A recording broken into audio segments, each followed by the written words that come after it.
So now we are going to start a study about the dimensional analysis and its applications. So first of all, we know how dimensional analysis help to deducing the relation among the physical quantity. Dimension analysis एक physical quantity से दूसरे physical quantity में जो relation establish करने में कैसे मदद करता है. सेकेंडली मैं बात करूंगा कि how dimension analysis gives approx idea about to establish the accuracy और relation among the physical quantity. And last अगर मैं बात करूंगा तो how dimension analysis help to convert one unit to another unit. So dimension analysis की अगर मैं बात करता हूँ बच्चों, तो इट हेल्प अगर हमें कर रहा है तो डायमेंशन एनालिसिस हेल्प हमें करता है first deducing a relation among the physical quantity. कोई भी फिजिकल क्वांटिटी में जो भी रिलेशन एस्टेब्लिश करने की जो बात करते हैं तो ये हमें डायमेंशन एनालिसिस से मिलता है. Second, idea of accuracy. Exact idea की बात नहीं कर रहा हूँ मैं, सिर्फ मैं बोला हूँ आइडिया.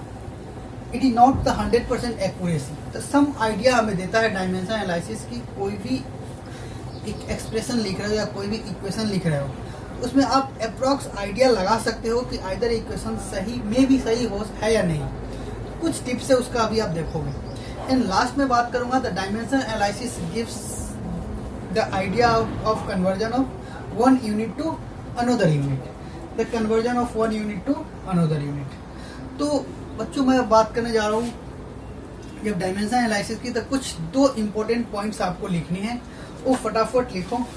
पहले तो आप इसको लिखिए, फिर मैं बात कर रहा हूँ दो पॉइंट्स का.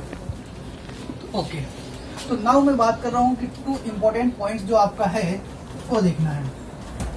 तो फर्स्ट अगर मैं बात करूँगा डायमेंशन एनालिसिस का, तो इसमें जो हम लिखने वाले हैं बच्चों कि अगर डायमेंशन एनालिसिस आप कर रहे हो तो रिजल्टेंट जो भी यूनिट होगा या डायमेंशन होगा वो आपका अलजेब्रिक एक्सप्रेशन जो सॉल्व करोगे उसका रिजल्टेंट होता है. तो मैं बात करूंगा कि द यूनिट और डायमेंशन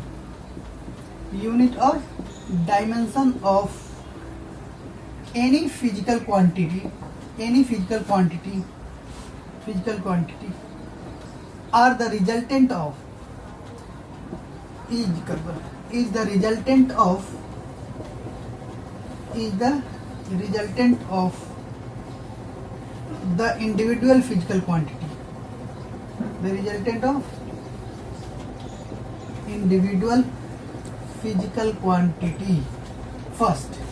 and second मैं बात करूंगा, इसे आपको एकदम अच्छी तरह से आना चाहिए. Node first and note second.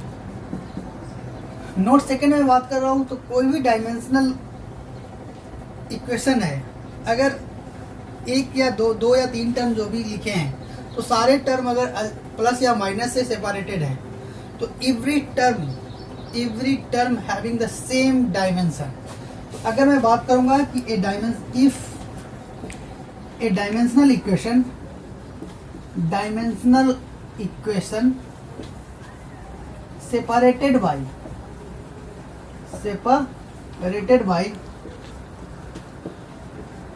separated by plus या माइनस साइन, प्लस और minus sign,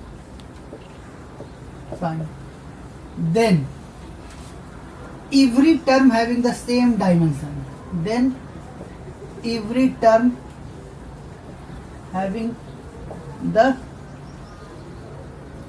term must be लिखा हो, must be same dimension. तो बच्चों इन दो चीज को हम ध्यान में रखते हुए इस चैप्टर को हम एनालिसिस करने जा रहे हैं. तो डायमेंशन एनालिसिस में जो हम एनालिसिस करने जा रहे हैं उसे हम तीन पार्ट में हम स्टडी कर रहे हैं. इसको आप लिख लो. नाउ अब मैं बात करूंगा डायमेंशन एनालिसिस कैसे हेल्प करता है. तो डायमेंशन एनालिसिस को हमने तीन सेक्शन में डिवाइड किया है. द फर्स्ट सेक्शन इज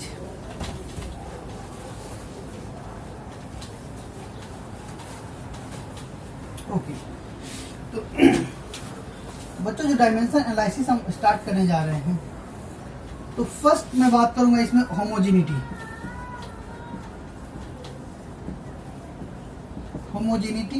और sometimes it is also called dimensional consistency. और dimensional consistency.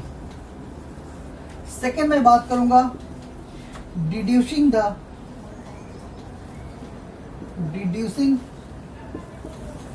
Relation among the physical quantity, reducing the relation among the physical quantity। किसी भी फिजिकल क्वांटिटी में जो रिलेशन एस्टेब्लिश करना है उसका एक्सप्रेशन डिड्यूस करता है, रिड्यूस करता है या फाइंड आउट करता है।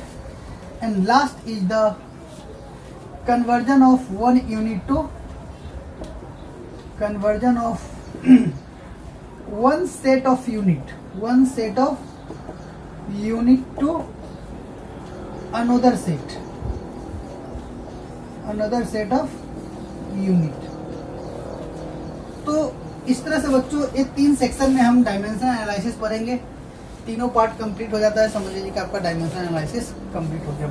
तो फर्स्ट अगर मैं बात करूंगा होमोजेनिटी और डायमेंशनल कंसिस्टेंसी, तो इसमें क्या होता है कि कोई सपोज हमारा जेड कोई हमारा एक फिजिकल क्वांटिटी है एंड दिस फिजिकल क्वांटिटी जो हमारा जेड है it is A plus minus B plus minus C. तो डायमेंशनल होमोजेनिटी की बात इसमें अगर हम करेंगे तो बोलता है कि अगर जेड से A B and C separated by a plus minus sign, तो इसमें हम बात करें कि every term having the same, सारे टर्म का डायमेंशन सेम होना चाहिए, ए बी और सी का डायमेंशन। सेकेंड चीज मैं बात करूंगा deducing the relation among the physical quantity. तो अगर मैं रिलेशन की बात करूंगा, किसी भी फिजिकल क्वांटिटी में रिलेशन एस्टेब्लिश करना है, तो इस केस में बच्चों अगर हमें किसी भी चीज का आइडिया अगर है कि कोई भी फिजिकल क्वांटिटी किस पैरामीटर पे डिपेंड कर रहा है, तो अगर हमें पता है कि कौन कौन सा पैरामीटर पे फिजिकल क्वांटिटी डिपेंड कर रहा है, तो हम आसानी से उसका हम एक रिलेशन अप्रॉक्स रिलेशन एस्टेब्लिश कर सकते हैं। तो इसमें हम वही पढ़ेंगे। And last is the conversion of one set of unit to another set of unit। So now we start from here homogeneity। So बच्चों write down the topic homogeneity and dimensional consistency। homogeneity और dimensional consistency। Okay। So now अगर मैं बात करूंगा dimensional homogeneity और dimensional consistency, तो कहानी वही है बच्चों, होमोजेनिटी और डायमेंशनल कंसिस्टेंसी जो भी हो। तो होमोजेनिटी की बात करेंगे तो इसका एक लाइन में एक लैंग्वेज लिखना होगा आपको कि if an dimensional equation separated by more than 2 or 3 terms by plus और minus, then every term should be the same dimension. तो लिखिए एक line, if any dimensional equation, if any dimensional equation of a physical quantity are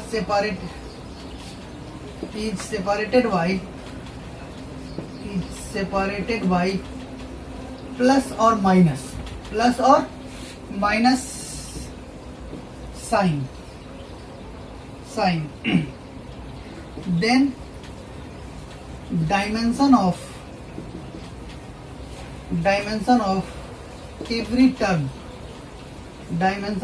every term should be same। Suppose मैं बात करूंगा Z एक physical quantity है, ए separated by 2 या 3 से ज्यादा टर्म से separate, let it is the A plus minus B and plus minus C. तो यहाँ पे मैं देख रहा हूँ कि जेड जो है A plus minus B plus minus C इससे सेपरेटेड है। तो इस केस में हम बात करेंगे कि dimension of A, dimension of B and dimension of C all having, and dimension of Z, A भी आप बोलो, dimension of Z all are having the same dimension. All four terms having same dimension, एक कहलाता है हमारा dimensional homogeneity. This is called the dimensional homogeneity. अब इसको मैं प्रूव करूंगा, तो एक मैं एग्जांपल ले रहा हूं कि हमारा जो फेमस इक्वेशंस जो हमारा था s equal to ut plus half at square, तो वो इक्वेशन हम लेंगे और उसके बाद हम इसे प्रूव करने की कोशिश करेंगे। तो इसको आप लिखिए फटाफट। ओके, तो नाउ अब मैं बात कर रहा हूं,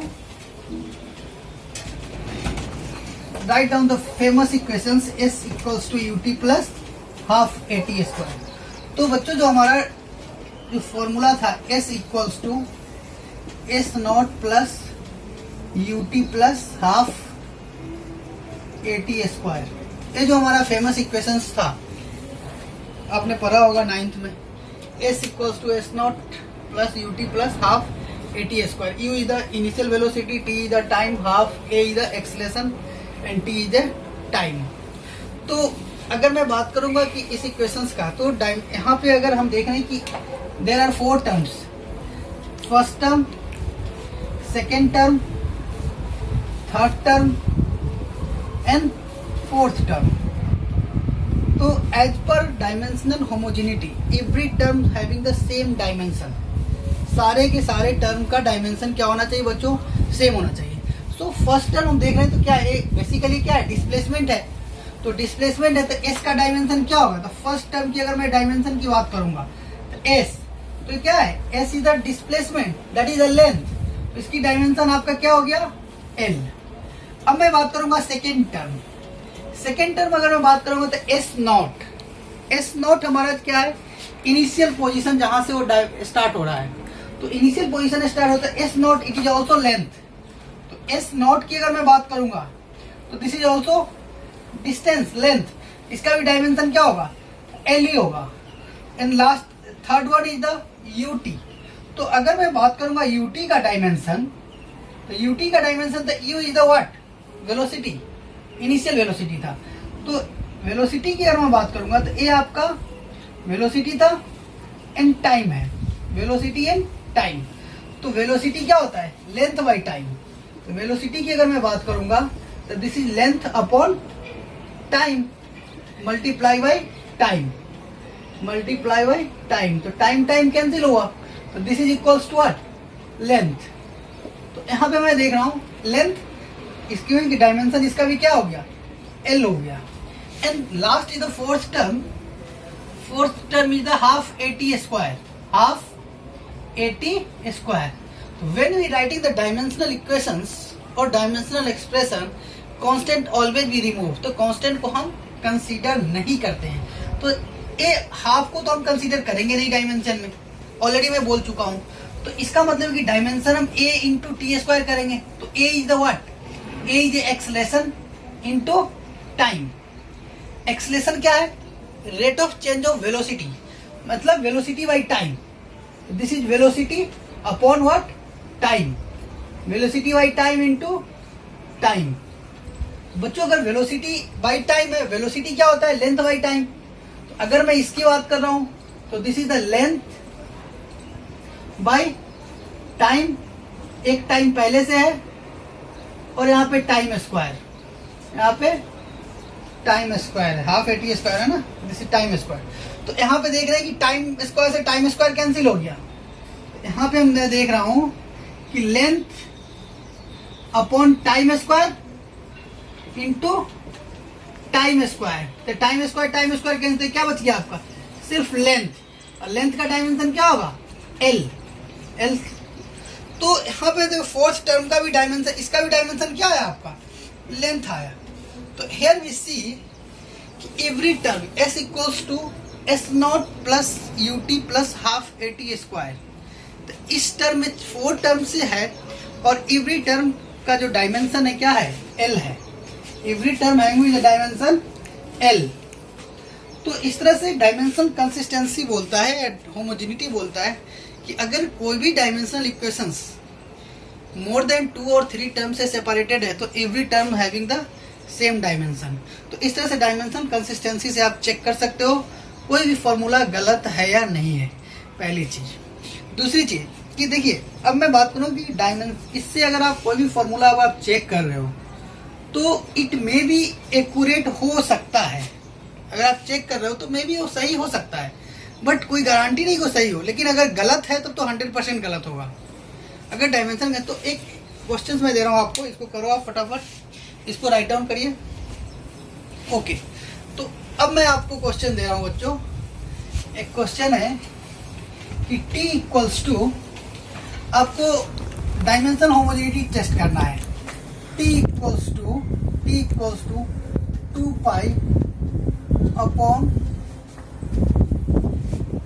पाई अपॉन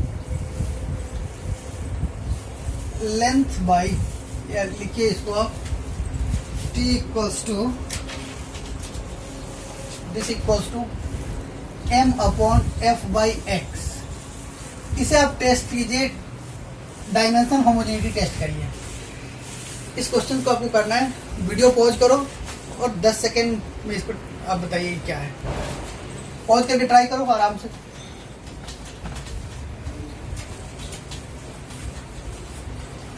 ओके, तो अब हम देख रहे हैं बच्चों कि ये जो इक्वेशंस गिवन है, अब लेफ्ट साइड क्या है हमारा, लेफ्ट साइड में हमारा टाइम है। तो लेफ्ट साइड में टाइम है तो इसी dimension of time is what, T. तो LHS तो क्लियर हो गया हमारा। LHS जो हमारा होगा, LHS टाइम है और this is equals to T, ये तो क्लियर है। अब मैं बात करूं कि RHS भी टाइम होना चाहिए एज पर डायमेंशनल होमोजेनिटी। तो डायमेंशनल होमोजेनिटी की बात करें, अब ये सारे टर्म, इसका हमें टाइम चाहिए। तो अब मैं बात करूंगा RHS। तो RHS लीजिए आप। तो RHS की बात करूंगा तो RHS में हमारा क्या है, 2 pi square root of m upon f by x.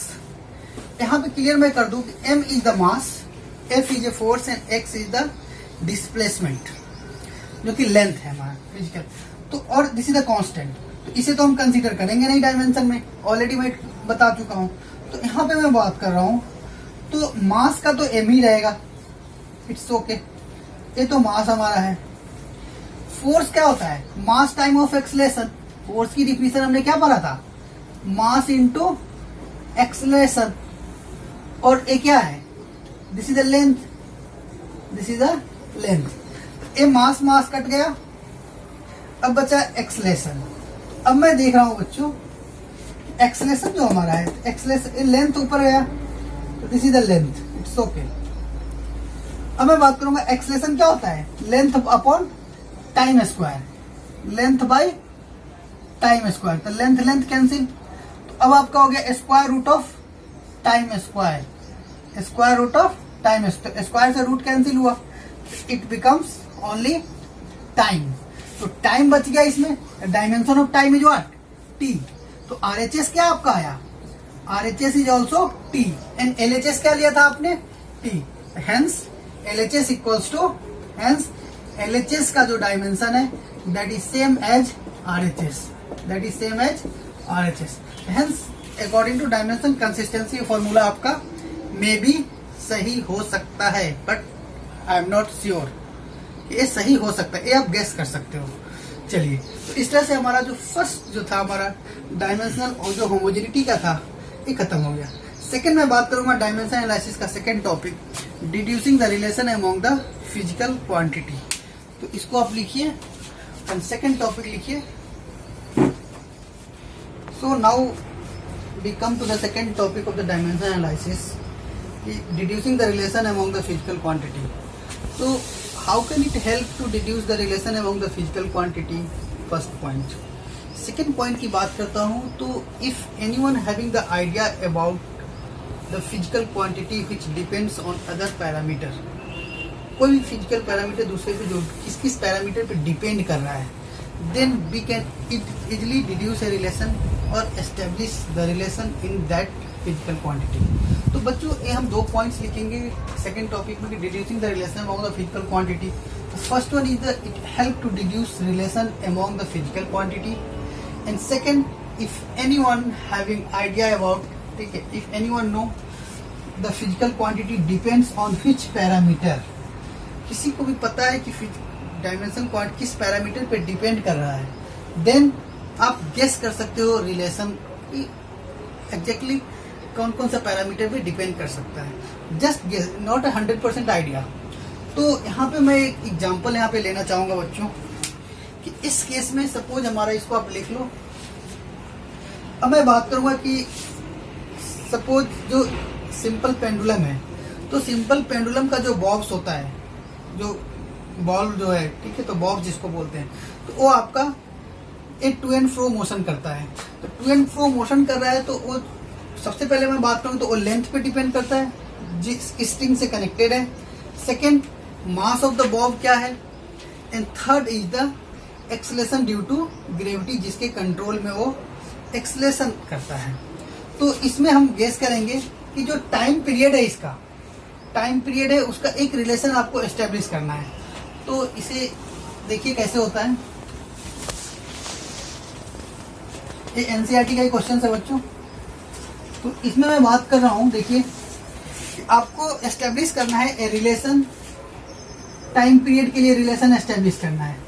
कोई भी बॉब है, Bob that is the mass suspended with a string length L.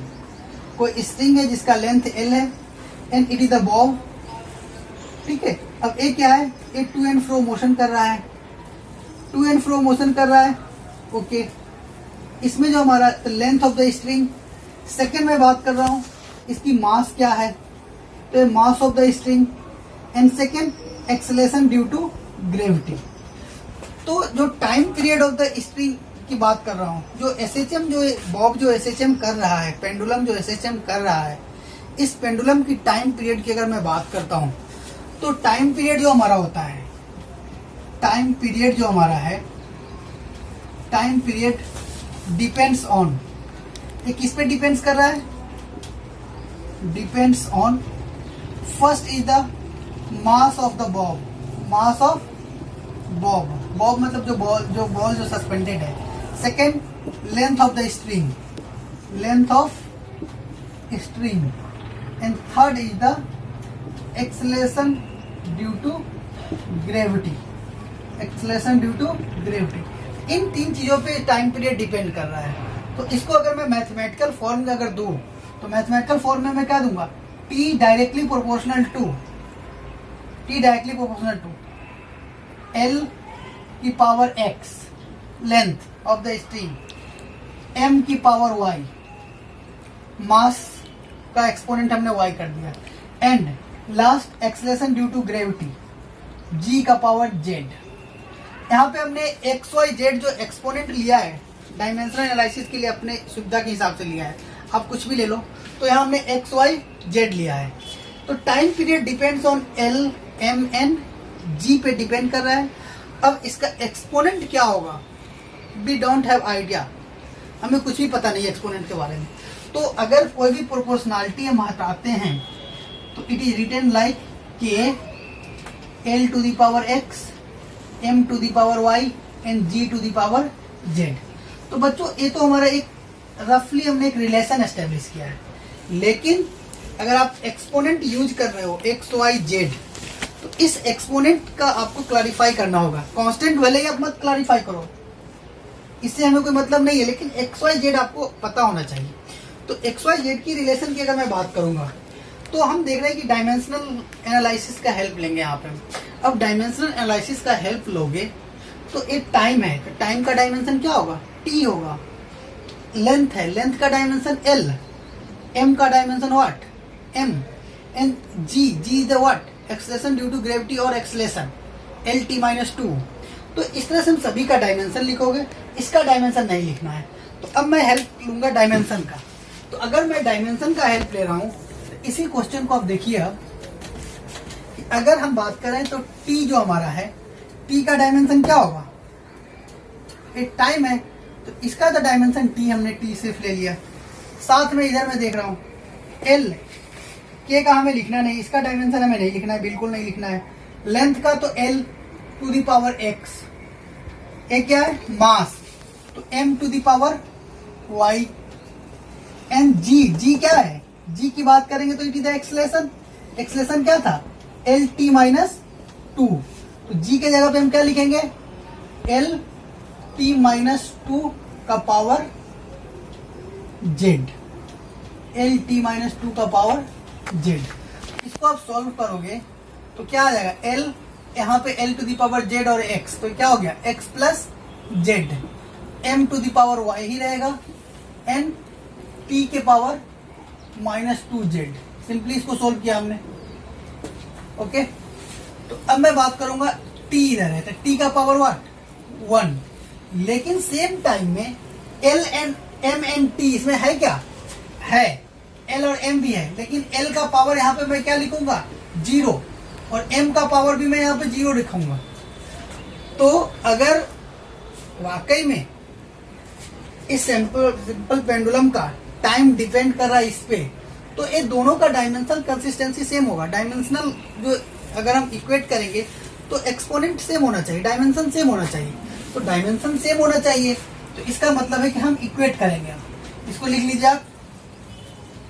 Okay, तो अब यहाँ पे हम देख रहे हैं कि इसे हम देख रहे हैं कि L, तो L यहाँ पे देखिए सबसे पहले तो T को आप इक्वेट करो, तो इक्वेटिंग हम करेंगे यहाँ पे, equating the exponent, equating the exponent of what L M N T, इसकी वैल्यू हम इक्वेट करेंगे।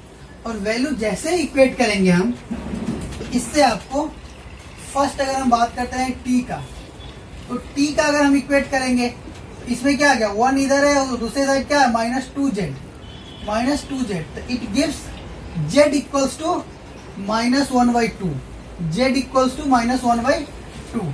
अगर मैं बात करूंगा m का, तो m में क्या है बच्चों, m इधर 0 है उधर y है, 0 and y, it means y equals to what 0। And अगर मैं बात करूंगा l का, l में क्या है, इधर 0 है इधर 0, और दूसरे साइड l में क्या है x प्लस जेड। लेकिन हमें फाइंड करना है l का क्या, l का हमने तो x बोला था, तो l का x बोला है, तो यहाँ पे x इक्वल्स टू -z, और z already z equals to -1/2 है, it means minus minus plus that is equals to 1/2। तो यहाँ पे हमने देखा कि l का t का पावर क्या है -1, t में अगर y की पावर अगर बात कर रहा हूँ तो z का पावर -1/2, y का पावर 0 एंड x का पावर 1/2। और आपने रिलेशन क्या एस्टेब्लिश किया था, ये आपने बोला था t equals to k l to the power x m to the power y and g to the power z। इसका मतलब है कि t का जो रिलेशन आपने निकाला है, तो ये आप लिखोगे t equals to k l to the power what, l to the power 1/2 m की वैल्यू क्या था y, तो m to the power 0 and g की पावर -1/2। इसका मतलब m टू दी पावर 0 तो कोई मतलब ही नहीं, इंडिपेंडेंट हो गया। तो टाइम पीरियड क्या हो गया, मास से इंडिपेंडेंट हो गया। इट मीन्स कि फाइनल जो रिलेशन इसको आप फाइंड आउट करोगे तो k into square root of l/g। Hence यहाँ जो रिलेशन आपने एस्टेब्लिश किया टाइम का जो आपने रिलेशन एस्टेब्लिश किया k square root of l/g। इस तरह से बच्चों आपने रिलेशन एस्टेब्लिश किया है t equals to k l/g। Time period जो हमारा है independent of the mass of the bob. तो इस तरह से आपने रिलेशन एस्टेब्लिश किया है। तो डायमेंशनल एनालिसिस में जो हम deducing the relation among the physical quantity, अगर आपको पता है कि वो फिजिकल क्वांटिटी किस किस पैरामीटर पे डिपेंड कर रहा है, तो आप इजीली रिलेशन एस्टेब्लिश कर सकते हो लाइक दिस। एनसीईआरटी का बहुत ही फेवरेट क्वेश्चन है और आपके एग्जाम में भी आते हैं। तो नाउ अब मैं बात करूंगा इस चैप्टर का last topic, that is the conversion of unit from one set to another set. इसको राइट डाउन करो, वीडियो पॉज करो, फटाफट लिख लो। तो स्टूडेंट, ये जो हमारा है deducing the relation among the physical quantity, तो इसमें कुछ लिमिटेशंस है वो आपको आनी चाहिए। तो वो लिमिटेशन, जो फर्स्ट लिमिटेशन है कि इट फेल्ड इन एडिशन और सब्ट्रैक्शन। जैसे ही हम एडिशन या सब्ट्रैक्शन की बात करते हैं तो ये रिलेशन हमारा फेल हो जाता है। हमेशा प्रोडक्ट फॉर्म में होना चाहिए। जैसे हमने t इक्वल्स टू LMB जो हमने किया, तो इस तरह से मल्टीप्लिकेशन फॉर्म में किया था, लेकिन जैसे ही एडिशन करोगे तो ये फेल हो जाता है, पहली चीज। दूसरी चीज अगर मैं बात करूंगा तो इसमें कांस्टेंट के बारे में कोई भी आइडिया नहीं देता है। It can not gives any information about the constant.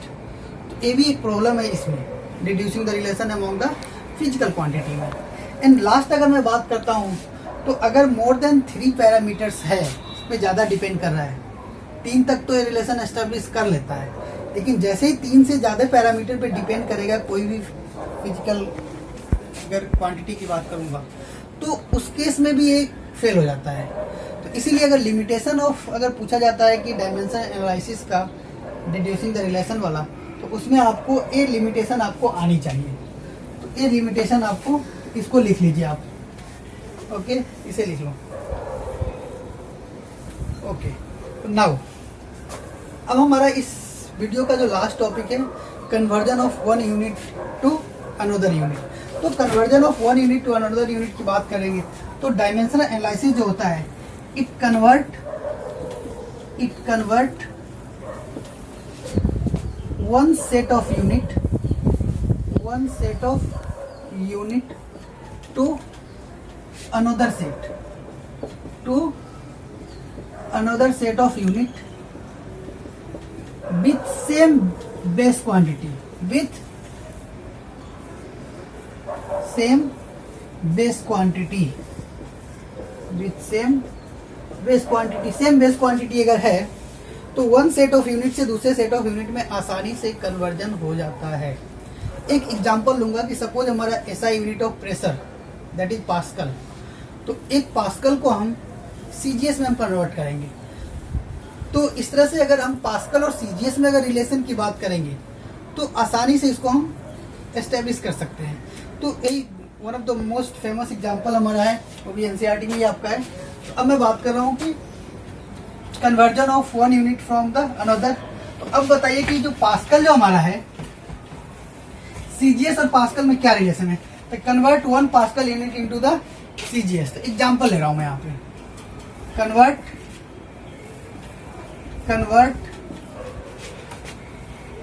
One pascal unit into CGS unit, in CGS unit. बच्चों एक क्वेश्चन से हमारा है, अब मैं बात करूंगा कि पास्कल का क्या रिलेशन है और सीजीएस का क्या है। तो सबसे पहले मैं बात करूंगा कि pascal is the unit of pressure, तो अब देखते हैं हम यहाँ पे, अगर हम प्रेशर की बात करते हैं तो प्रेशर क्या होता है, pressure equals to force per unit area. तो सबसे पहले आप डायमेंशन फाइंड करो, तो फोर्स बाय एरिया। फोर्स का डायमेंशन हमने क्या बोला था, m/L/T-2, और एरिया का डायमेंशन क्या होगा, L²। इसे अगर आप फाइंड आउट करोगे तो क्या आ गया, m1L-1T-2। This is the dimension of pressure. तो डायमेंशन ऑफ प्रेशर आपका ये रहा m1L-1T-2। अब मैं बात करूंगा यहाँ पे सीजीएस एंड पास्कल। यहाँ पे मैं बात करूंगा, सबसे पहले मैं बात करूंगा जो पास्कल जो होता है, पास्कल जो आपका है, इट इज ऐसा यूनिट होता है, ये आपका ऐसा यूनिट ऑफ प्रेशर होता है। ऐसा यूनिट में मास को क्या लिखते हैं, केजी, लेंथ मीटर में आएगा और टाइम सेकंड में आता है। अगर हम बात करेंगे सीजीएस यूनिट का, तो सीजीएस की अगर हम बात करेंगे तो लेंथ के लिए सेंटीग्राम लेते हैं, इसमें हम क्या लेते हैं, सेंटीमीटर। ओके, ये हमारा सेंटीमीटर आएगा, ग्राम होगा, and this is the second. तो अब मैं बात करूंगा कि पास्कल की अगर बात करते हैं तो one pascal unit means what, mass, यही है आपका ml-1T-2। तो m क्या लेंगे यहाँ पे, ऐसा यूनिट में आप केजी लोगे, यहाँ पे ऐसा यूनिट है पास्कल को आप क्या लोगे, केजी लोगे। लेंथ अगर है तो लेंथ का ऐसा यूनिट में आप क्या लोगे, मीटर लोगे। तो 1 meter -1। And time means what, second लेंगे आप, तो ए आप लेंगे सेकेंड -2। ये तो आप ऐसा यूनिट में आपने लिया। अगर यही मैं बात करूंगा सीजीएस यूनिट में, तो वन सीजीएस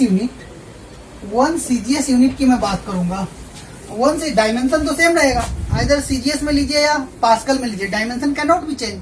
डायमेंशन सेम है तो 1 CGS मतलब क्या है, यहाँ पे मास को क्या लोगे 1 ग्राम, मास आप क्या लोगे 1 ग्राम लोगे, एंड लेंथ क्या लोगे अगर मैं बात करूंगा लेंथ की तो CGS में क्या ग्राम आता है, तो अगर मैं मास अगर हमारा ग्राम में ओके एंड लेंथ क्या आएगा सेंटीमीटर में, तो लेंथ आपका आएगा सेंटीमीटर में, तो ये आपका 1 सेंटीमीटर -1 एंड सेकेंड, इसमें भी CGS में भी सेकेंड ही होता है, तो ये आपका सेकेंड ही रहेगा -2। तो this is the equation first and this is the equation, वो सेकेंड है और ये हमारा है फर्स्ट। अब कभी भी ध्यान रखना, जब भी रिलेशन एस्टेब्लिश करने की आ रहा है, यहाँ तो आपको पास्कल दिया था, इधर CGS है, ये पता है। अगर अननोन यूनिट बोल देता तो आप कैसे करते, तो अननोन के टर्म में आप चलते जो भी पैरामीटर होता। तो यहाँ पे हम दोनों को हम डिवाइड करेंगे, तो dividing equation first by second, तो यहाँ पे मैं कर रहा हूँ dividing equation first by second.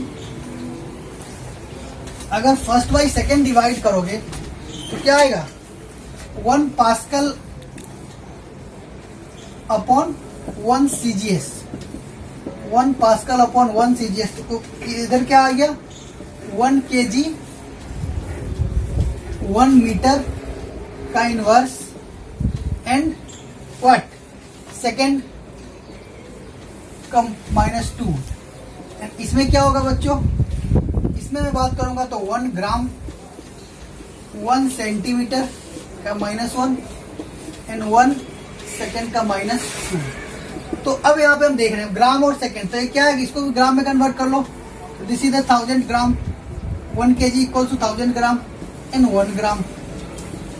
यहाँ पे मैं बात कर रहा हूँ तो दिस इज 1 मीटर में क्या आएगा, अलग अलग कर लो ज्यादा सही रहेगा। अब मैं बात करूंगा इधर 100 सेंटीमीटर -1 और यहाँ पे 1 सेंटीमीटर -1 और सेकेंड तो कैंसिल ही हो जाएगा, सेम है। तो यहाँ से मैं देख रहा हूँ कि दिस इज 1000 और ये नीचे आ जाएगा 100, तो ये आपका 10 times, this is equals to 10। तो अब मैं देख रहा हूँ 1 pascal upon 1 CGS, 1 pascal upon 1 CGS equals to 1 pascal upon 1 CGS equals to 10 आया, 1 pascal upon 1 CGS equals to 10। Hence relation की बात करूंगा तो 1 pascal unit equals to 10 CGS unit, 1 pascal unit equals to 10 CGS unit. तो इस तरह से बच्चों हमने देखा कि डायमेंशन एनालिसिस किस तरह से एक रिलेशन एस्टेब्लिश करता है एक फिजिकल क्वांटिटी से, एक यूनिट से दूसरे यूनिट में, एक यूनिट से दूसरे यूनिट में डायमेंशन के हेल्प लेके। तो कैसे डायमेंशन हेल्प करता है conversion of one unit to another unit. तो बच्चों this is the last topic and हमारा ये वीडियो लास्ट है इस चैप्टर का, यूनिट डायमेंशन का। इसके बाद हम स्टार्ट करेंगे वेक्टर। इसमें कुछ इंपॉर्टेंट क्वेश्चंस है वो हम डिस्कस करेंगे, लेकिन पहले हम वेक्टर स्टार्ट करेंगे, बिकॉज वेक्टर जब तक हम नहीं पढ़ेंगे हमें काफ़ी आगे काइनेमेटिक्स से स्टार्ट करना है, तो वेक्टर आना जरूरी है। तो इसी तरह से बच्चों इसको आप रिवीजन करो, और कोई भी अगर प्रॉब्लम हो तो हमारे कमेंट बॉक्स में जाइए और वहाँ पे आप लिखिए, जो भी इशू हो आप मेल भी कर सकते हो डायरेक्टली हमें। ओके बच्चों, टेक केयर, बाय बाय।